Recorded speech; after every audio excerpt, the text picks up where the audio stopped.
शुभ सकाल पिला माने केमती अछ आशा करे तुम माने भगवान को दयारु समस्ते भलरे थिबो। तेबे तुम माने जानिच कोरोना सारा विश्व को कबलित कर रखिछि। तेणु शिक्षार्थी माने विद्यालय प्रत्यक्ष शिक्षादान दीर्घ दिन धरी वंचित होई रहिछन्ति। तेणु एहाको आखि आगे रखी राज्य सरकार ऑनलाइन शिक्षादान को एक विकल्प रूपे बाछि निछन्ति। तो सही आधार रे ऑनलाइन शिक्षादान जारी रहिछि और पिला माने शिक्षादान तांकर शिक्षण कार्य जारी रखिछन्ति।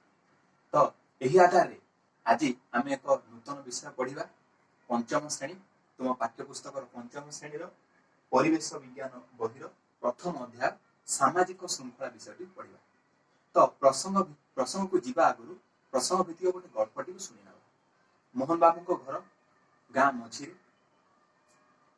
तांकर दुईटी संतान मिट्टू और मिक्की। मिट्टू पंचम श्रेणी रे पढ़े एवं मिक्की सप्तम श्रेणी रे पढ़े। मोहन बाबू कर गोटे शौक थिला से जोर शब्द कर गीत शुणिया भल पाती। तेणु से ऑफिस को जीवा आगु एवं ऑफिस को फेरिला परे जोर शब्द कर गीत शुणती।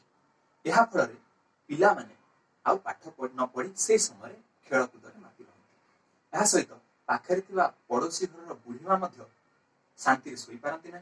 आउ मोहन बाबू जेजेमा पुराण पढ़ी पारती ना। किछि दिन पर देखागला परीक्षार समय आसला। किछि दिन पर देखागला मिट्टू और मिक्की परीक्षा आशातीत नंबर रखिपारे ना। ता सहित आहुरी देखागला पड़ोशी घर पुओ झियो माने आशातीत नंबर रखिबारे सफल हेले। तो यार कारण कौन हो पारे तुमने चिंता कर। तर यार एकमात्र कारण होची मोहन बाबू उच्च शब्द रे गीत शुणिबा। मोहन बाबू उच्च शब्द रे गीत शुणिथिबारु पिला मानकर असुविधा होतला। या सहित पाखरे थिबा पाख पड़ोशी मानकर असुविधा होतला। तो आमे जेतु समाज रे बसवास करूची समाज रो किछि नीति नियम माने चलिबा को हुए। तो ए नीति नियम न मानिबा होची एक मंद अभ्यास। तो मंद अभ्यास संपर्क रे किछि मंद अभ्यास संपर्क किछि उदाहरण गुडी देखि नेबा। रास्ता मझिरे चलिबा।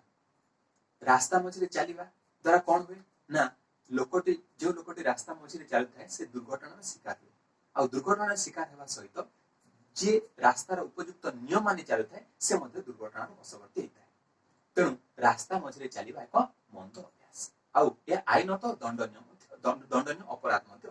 से भली अन्य एक उदाहरण मद पीबा। मद पीबा द्वारा हमर कौन हुए ना मद पीबा द्वारा मनुष्यटी तार निजर हिताहित ज्ञान भूली जाए एवं हिताहित ज्ञान भूली से कौन करे से निजे जानि पारे ना। एहा फल अनेक कुकर्म से लिप्त हुए। से भली अन्य एक मंद अभ्यास है विद्यालय कांथरे गारेइबा। विद्यालय कांथरे गारेइबा द्वारा कौन हुए तुम देखिथिबो तुम सांग साथी माने विद्यालय कांथरे गारेइबा तुम देखिथिबो। एहा द्वारा कौन हुए ना विद्यालय परिवेश असुंदर हुए। कांथ असुंदर देखा जाए। यह सहित विद्यालय कांथरे थिबा कांथ शिक्षण कार्य पिला माने वंचित रुहନ୍ତି। से भली अन्य एक आउ एक मंद अभ्यास विषय देख ना बिजुली बत्ती को टेका मारिबा। रास्ता कड़े थिबा बिजुली बत्ती को साधारणतः पिला माने कौतूहलवशतः टेका मारती। यह द्वारा कौन हुए बिजुली बत्ती भांगी जाए। लोक माने रात्रि समय जीवा आसिबारे लोक मानक असुविधा हुए। तो ए सब थिला मंद अभ्यास रो गोटे उदाहरण।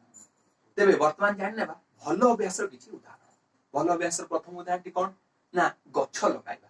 तमन जानिचो गछ हमकु कोन दिए खाद्य दिए वस्त्र दिए बासगृह। एहा सहित अनेक गुडी आमर उपकार गछ करते गछटी करते। एभली कि तमे प्रश्वास माध्यम में अम्लजान गैस गछटी देइଥାଏ। परिवेश को संतुलन रखिबारे सहायता करते गछ।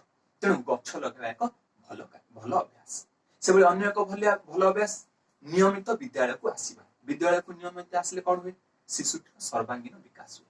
आउ तुम जानिच आज शिशु काली भविष्य नागरिक। तेणु विद्यालय को आसिले विद्यालय शिक्षादान को शिशुटी ग्रहण कले से आगामी भविष्य में गोटे भल नागरिक हो पारे। से भली अन्य एक भल कार्य है खबर कागज पढ़ा। खबर कागज पढ़िले कौन हुए ना आमे सबुदिन खबर कागज पढ़ा द्वारा देश विदेश खबर आमे रखिपारू। या सहित सचेतन हो पारू।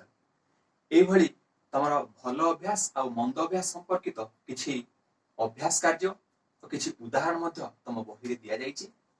तमे बहीटी को विशेष भाव में पढ़ी अभ्यास कार्य गुडी को करनबो। शेष रे एति कहि रहिबी। धन्यवाद।